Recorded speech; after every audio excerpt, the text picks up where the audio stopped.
Okay, we are returning. This is part 2 of Cosmogonia, which is also known as Contemporary Odyssey, and the art curator owner, the idea person, is Valentina Moncada. And we're going to go back to reading the beginning of this because what she wrote here is really good. Clearly she wrote it in Italian, and then somebody translated it to English. And when they translated, some of the expressions did not come out right. So if I see something, I'll kind of explain it. I'm going to repeat this one part. It was 2007 when I decided to celebrate the 90th anniversary of Pablo Picasso's visit in Rome. 90th anniversary of Pablo Picasso's visit in Rome. In the studio of Patrizzi of Via Margutta, the artist created the first Cubist costumes for Serge Diaghilev's ballet. So Picasso had made Cubist costumes for a ballet. It was in 1917, and he was renting the studio from my great-grandfather. When the master Ontani visited the exhibition, he was impressed, and shortly afterwards, either influenced or by sheer coincidence, he began to work on masks and tabulax vivens. I don't know some of these words, I'm sorry. Now I can see them together in the room of the exhibition, along with the videos of the Cubist ballet and the procession of masks. I feel as if an invisible fil rouge connected the destiny of places and meanings. Translation's not right here. Just as Ulysses, after visiting Hades, resumes his journey with renewed vigor, I fill with creativity as I walk through the rooms. Okay, what she's trying to say here is in one room of Palazzo Coelicola, where they have these beautiful Cubist masks that were made by Picasso for the ballet, and I showed them to you earlier, but we'll show them to you again. Okay, there's a horse and a robot, and these were made by Picasso. In the room that follows is this other artist who, here's a close-up of a Cubist horse. Look at that. Isn't that funny? He made it 3D and everything. I love it. And there are videos on the internet of this portion of the play, so I'll see if I can find that when I do my blog and link it that way. Then there is this Italian artist, Luigi Ontani, who I just love his stuff. He is unbelievable. And let's see if we can get a close-up on his name. It's out of focus. Don't know why. Come on, give us a focus here. Maybe I'm moving too much. It doesn't like how out of focus it is. That's weird. Okay, it came back into focus. Aspetta un secondo. Sì. Okay, grazie. My lunch is ready. Anyway, again, there's just this corridor in this antique building, which has mask after mask after mask that this artist made. So what she's saying is that when she had, and here again, they're paper mache, and they're all, I'm going to do an exhibition just on his. I'm going to discuss the critique just in his art. Absolutely profound and fantastic. But let me go back to the reading. What she's saying is that when Picasso had taken rental space from her grandfather's area of Rome, this other artist came and felt inspired, and so then he started making masks. So she, here as an art collector and a gallery owner, had possession of both of these and decided to put on this exhibition where when you go to the second to last room is all of Picasso's works, and then the next room is this other artist that did the masks. So she talks about how she felt full of creativity as she walked from one room physically to the next room where this exhibition is. But if you're not there, you wouldn't understand that. We are the oars made wings for our mad flight, tells the voyager of the Odyssey, and here are some works intertwined with each other and detached from each other, as the emblem of an improbable compass. All of these works are totally different.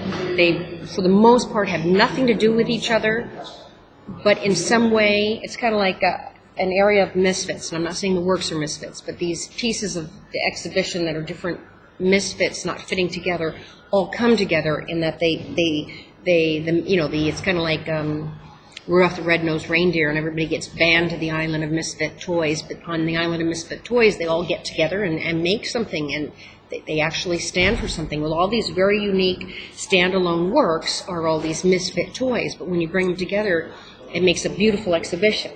Okay, so let's see what she says here. And then she says, she talks about Anselm Kiefer's book, Star Book, with leaded dotted pages and constellations which are reminiscent of a starry sky, the dreaming and dreamed of interior landscapes of a melancholy poet.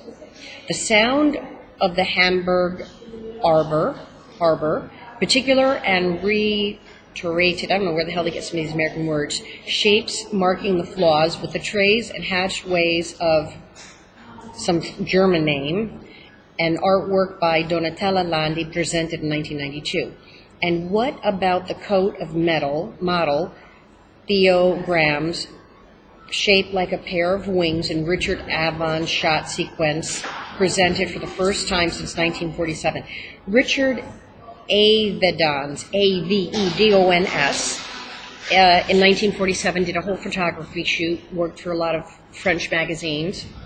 And these particular beautiful images were never shown before, but they have a woman twirling around in a coat, kind of a very Audrey Hepburn style, and these are pieces that nobody saw.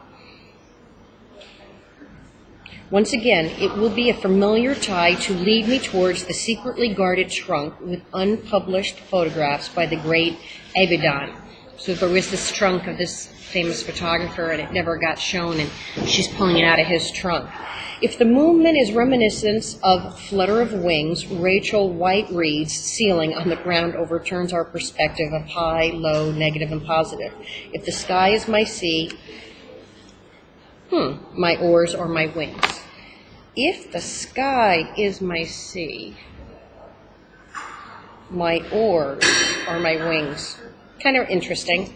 James Turrell is quite another story. He came to Rome in 1999, and we met for breakfast at the Hotel Parco di Principi with the intention of realizing an exhibition in the John's Market. He told me about the skies of Arizona, about the stars and craters, about the mystery of light and being part of it.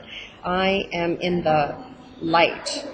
It is no longer about looking at artwork, but about going into it, crossing a threshold and embracing the unknown.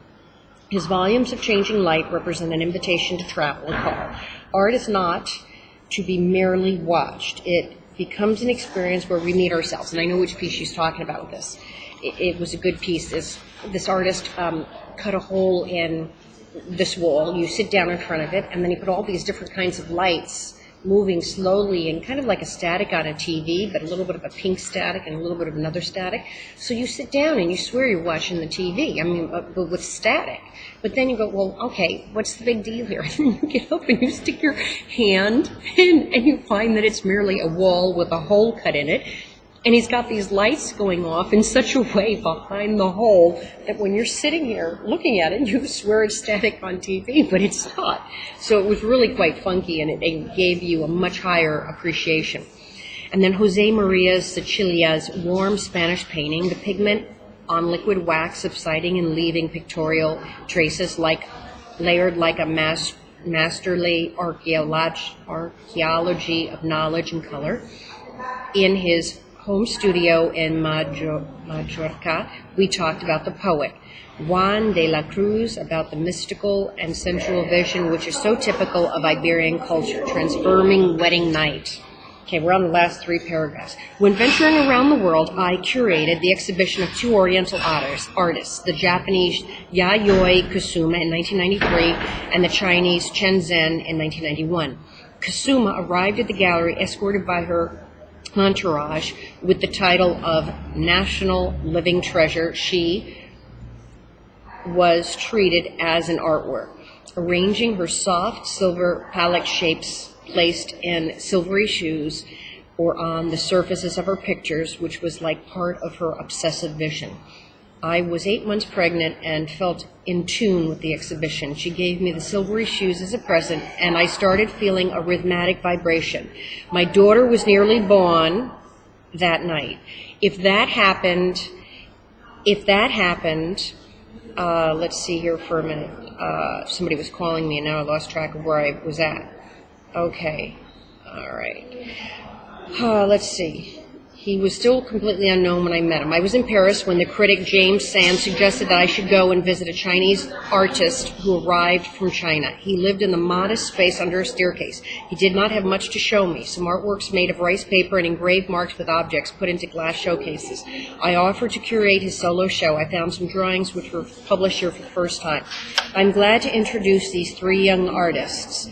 And then she goes on to talk a little bit more about those artists. I decided to publish a critical apparatus, including all the exhibitions of my activity, because I would like to remember all these artists whose work I have exhibited or collected. Each of them represents an essential stage of journey of my contemporary odyssey.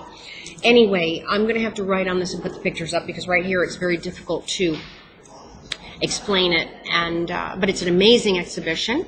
It's here in Spoleto. I don't know where it's going to go next, but I think you should go and see it.